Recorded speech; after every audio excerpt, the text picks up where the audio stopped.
discuss a case about diabetes mellitus. Diabetes mellitus is also simply known as diabetes by common people, and it is a metabolic disorder which is mainly for glucose. It is divided into two types. One is type 1 and another is type 2.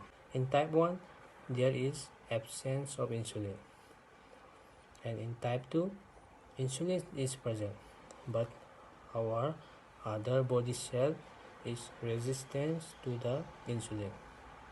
So, Dr. RUTURAJ, can you tell the details about the patient? Yes, doctor. Name of the patient Jubair Alam, age 63 years old, sex male, address Us City, and ward male ward, and bed number 15. Okay. Now, Dr. VYSHNAVI, can you give details of patient history and complaint also, please? The patient has a complaint of dizziness and weakness for 3 days, and personal history: no smoking, no alcohol uses, and food habit of 3 times a day, then non-vegetarian, and sleeping pattern 8 hours at night. Then history of the present health: has history of hypertension for 6 months under the medication of hydrochlorothiazide 12.5 mg per once a day, and feeling of weakness and difficulty to walk for 3 days, and history of the past, and he has a stroke for 6 days, and no history of COPD, and no history of food and drug allergy. And family history: there is no hypertension, diabetes, TB, and or asthma in family. Thank you. Also, please. Okay. Dr. RAJAT, can you give the clinical examination of the patient? What you found? Hello friends, today I will give a detailed examination of a patient suffering from the diabetes mellitus. In general examination, I found out that the paler skins are absent, only lymph nodes are palpable here, and clubbing cyanosis are absent, and dehydration in the patients are the absence. In vital signs, the temperatures are 98 degree Fahrenheit, and the respiratory rate are increased at 24 per minute, and the BP are 140 by 90 mmHg. Thank you. Yes. Dr. Anu, did you done your lab investigation? Can you give us detail about this patient? Yes, doctor. I can find the investigation of diabetic patient. Hematological findings. In hematological, I can find the sodium level 139 mg per dl. It's a normal value. Potassium level, it's at 4.9 mmol per dl. It's a normal level. Creatinine level, it's at 1.0 mg per deciliter. It's also a normal level. Blood urea level, it's at 30 mg per dl. It's a little increase. In glucose test, it's in fasting glucose test is in 130 mg per dl. It's increased in the level.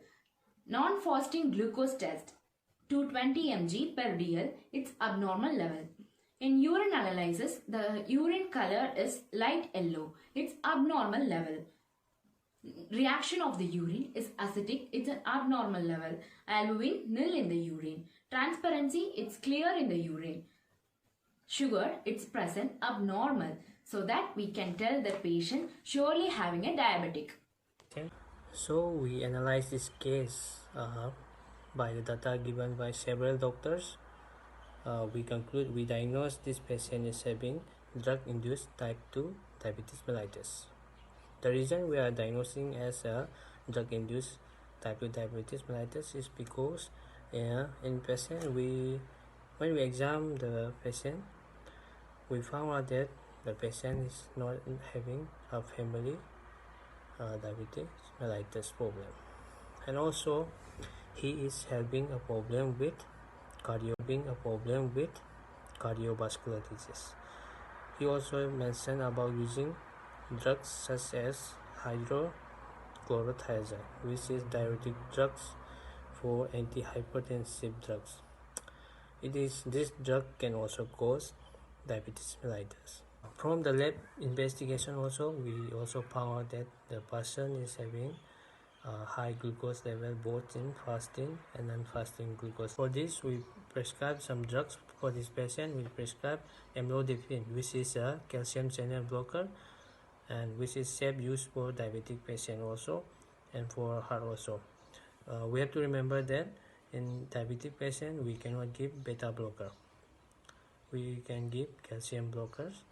So we give amlodipine 5 milligrams once a day, and another medication is anti-diabetic drugs such as metformin 500 milligram we have given.